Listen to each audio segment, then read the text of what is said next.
ایک بادشاہ کی 6 بیٹیاں تھیں۔ ایک دن بادشاہ اپنے دربار سے محل واپس گیا تو اس نے اپنی 6 کی 6 بیٹیوں کو بلایا، ان سے کہا کہ بیٹا میرا تم سب سے ایک سوال ہے، یہ سوال کم اور تمہارے لیے آزمائش زیادہ ہے۔ بیٹیوں نے ہاں میں سر ہلا دیا کہ جی ابا حضور آپ پوچھیں ہم سے۔ اس نے ایک قطار میں 6 کی 6 شہزادیوں کو کھڑا کر لیا اور پہلی شہزادی سے پوچھا بتاؤ تم کس کا کھاتی ہو؟ اس نے کہا کہ ابا حضور میں آپ کا دیا کھاتی ہوں۔ اسی طرح اس نے دوسری شہزادی سے پوچھا، اس نے بھی یہی کیا۔ بادشاہ بہت خوش ہے۔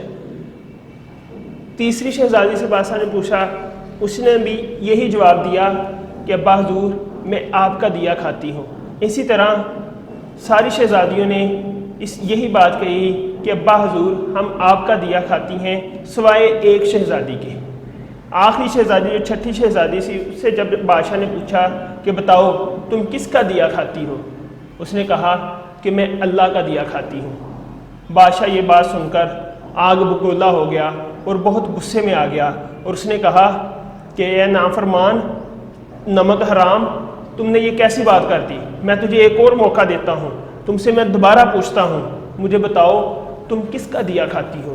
اس نے کہا ابا حضور میں اللہ تعالیٰ کا دیا کھاتی ہوں۔ بادشاہ بہت غصے میں آ گیا اور اس نے کہا کہ تجھے اس چیز کی سزا ملے گی، تم نے یہ جو بات کہی ہے تمہیں اس کی سزا ملے گی۔ اس نے اپنے درباریوں کو بلایا اور ان سے کہا کہ میری اس بیٹی کو سزا کے طور پر جنگل میں چھوڑ آؤ، میں دیکھتا ہوں کہ یہ اللہ کا دیا اس تک کیسے پہنچتا ہے۔ درباریوں نے ایسے ہی کیا۔ درباریوں نے شہزادی کو لیا اور اسے گھنے جنگل میں چھوڑ آئے۔ رات کے اندھیرے میں شہزادی اکیلی جنگل میں بیٹھی ہے، بہت پریشان ہے، لیکن اس کا اللہ تعالیٰ کے اوپر یقین بہت ہے، اللہ تعالیٰ کے اوپر اس کا اعتماد بہت ہے۔ اب اسی اعتماد کو لیے وہ گھنے جنگل میں اندھیرے میں بیٹھی ہوئی ہے، ادھر ادھر دیکھتی ہے، بھوک بھی بہت زیادہ لگی ہے۔ اسے دور ایک چھوٹی سی کٹھیاں نظر آتی ہے، ایک جھونپڑی نظر آتی ہے۔ شہزادی وہاں تک پہنچتی ہے اور پریشان ہوتی ہے کہ ایک گھنے جنگل کے اندر یہ چھوٹی سی کٹھیاں کہاں سے آ گئی، یہ جھونپڑی کہاں سے آ گئی۔ وہ جب جھونپڑی کے اندر گئی تو وہاں ایک بزرگ بیٹھا ہوا تھا جو کہنے کے شکل سے بیمار لگ رہا تھا، اور ایک کارنر میں ایک پانی کا گڑھا تھا، وہ گڑھے کی طرف اشارہ کر کے پانی پانی کی صدا بلند کر رہا تھا۔ شہزادی جو ہے اس جھونپڑی کے اندر گئی اور اس نے ادھر سے گلاس لیا اور گلاس میں اس بوڑھے کو پانی پلایا، اور بعد میں بوڑھے نے اس سے سارا ماجرا پوچھا کہ تم کون ہو اور یہاں بیٹی کیا کر رہی ہو؟ تو شہزادی نے اپنے ساتھ بیتا ہوا سارا واقعہ بیان کر دیا۔ تو بوڑھے آدمی نے اسے کہا کہ تم یہیں رہو، تم یہیں قیام کر لو، اور اس کارنر میں تمہارے لیے کھانے کے لیے کچھ چیزیں ہیں، تم وہ بھی کھاؤ، اور باہر میرے پاس 2 بکریاں ہیں، ان کا دودھ دو کر وہ بھی پی لینا۔ شہزادی نے ایسا ہی کیا۔ شہزادی نے کیا کیا جی، کھانا کھایا اور بکری کا دودھ دویا، اور دودھ دو کر خود بھی پیا اور بزرگ کو بھی دیا، اور جو اضافی بڑھ گیا اسے ایک پیالے میں ڈال کے اس نے جھونپڑی کے دروازے کے آگے رکھ دیا کہ اگر کوئی بھوکھا جانور وغیرہ ادھر سے گزرے تو وہ اس کو پی لے۔ اب جیسے صبح ہوئی، بزرگ کی حالت پہلے سے بہتر تھی۔ بزرگ کام کے سلسلے میں شہزادی سے اس نے کہا کہ تم اس جھونپڑی کو سنبھالو اور میں کام کے سلسلے میں شہر جا رہا ہوں، اور وہ بزرگ جو ہے وہ شہر کی طرف چلا گیا۔ اب شہزادی نے جب باہر جا کے دیکھا تو وہ جو پیالہ جس پیالے میں اس نے دودھ ڈالا تھا وہ پیالہ خالی تھا، اور اس پیالے کے پاس ایک بہت ہی قیمتی لال پڑا تھا۔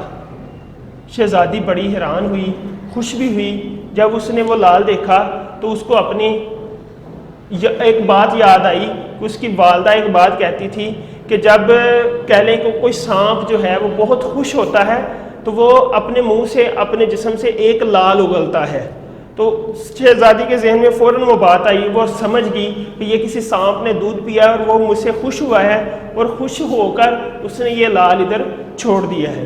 شہزادی نے وہ لال پکڑا اور اندر آ گئی، اور بعد میں وہی اس کی روٹین ہے روزانہ کی، دودھ دوتی ہے، خود پیتی ہے اور پیالے میں ڈال کے باہر رکھ دیتی ہے، اور بزرگ جو ہے وہ ابھی شہر ہے۔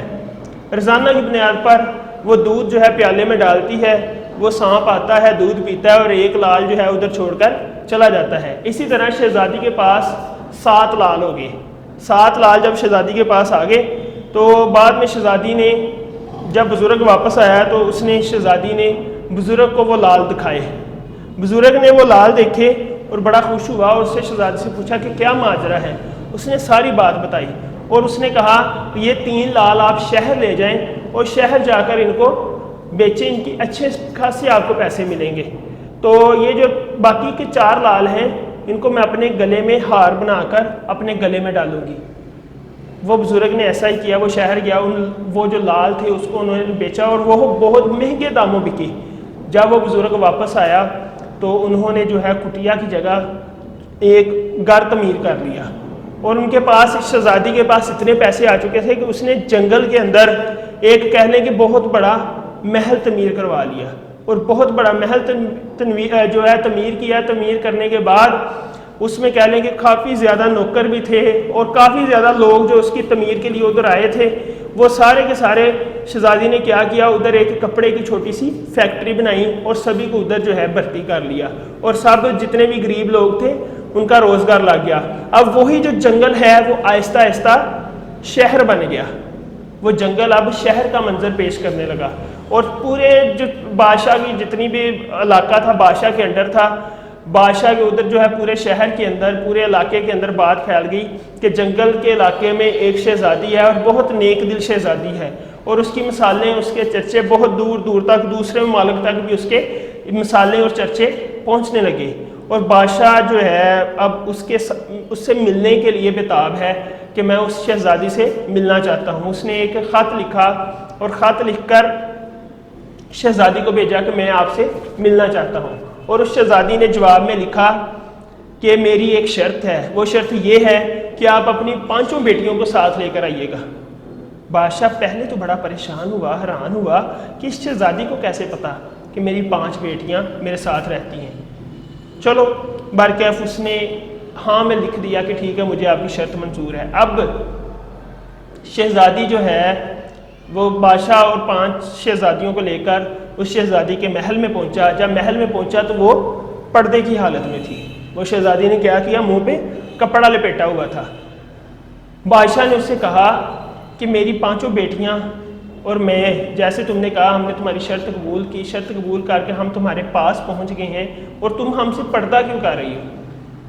پہلے تو اس نے جو ہے ان کی بات نہیں مانی، بعد میں ان کے بار بار اصرار کرنے پر شہزادی نے اپنے منہ سے کپڑا اٹھایا تو بادشاہ دیکھ کر بہت پریشان ہوا، حیران ہو کر کہتا ہے کہ تم ابھی تک زندہ ہو؟ میں نے تو کہا کب کا سوچ چکا ہوں کہ تم مر گئی ہوگی، تمہیں کوئی جنگلی جانور جو ہے وہ کھا چکے ہوں گے، تم ابھی تک زندہ ہو۔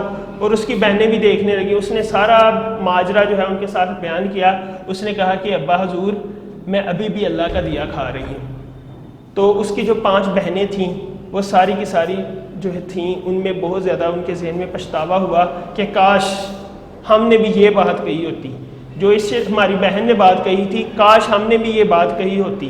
اور بادشاہ اپنے کیے پر بہت شرمندہ ہوا اور اس نے اللہ تعالیٰ کی حضور معافی مانگی کہ میں بھی اللہ کا دیا کھاتا ہوں اور مجھ میں کس چیز کا تکبر تھا، کس چیز کا تکبر میں اپنے ذہن میں لیے بیٹھا تھا۔ تو دوستو ہمیشہ اللہ تعالیٰ پر توکل رکھیں اور اللہ تعالیٰ کی نعمتوں کا شکر ادا کریں کہ اللہ تعالیٰ کی جو نعمتیں ہیں، اللہ تعالیٰ نے ہمیں جو سہولتیں دی ہیں، جو نعمتیں دی ہیں، ہمیشہ ہمیں ان کا شکر ادا کرنا چاہیے، اور کبھی بھی یہ نہیں سوچنا چاہیے کہ یہ سارے کا سارا میری محنت کا نتیجہ ہے، میں نے کمایا ہے۔ چاہے محنت آپ نے کی ہے لیکن اس کا اجر، اس کا پھل تو اللہ تعالیٰ نے دیا ہے، تو ہم ہمیشہ اللہ تعالیٰ کا دیا ہی کھاتے ہیں۔ بہت بہت شکریہ۔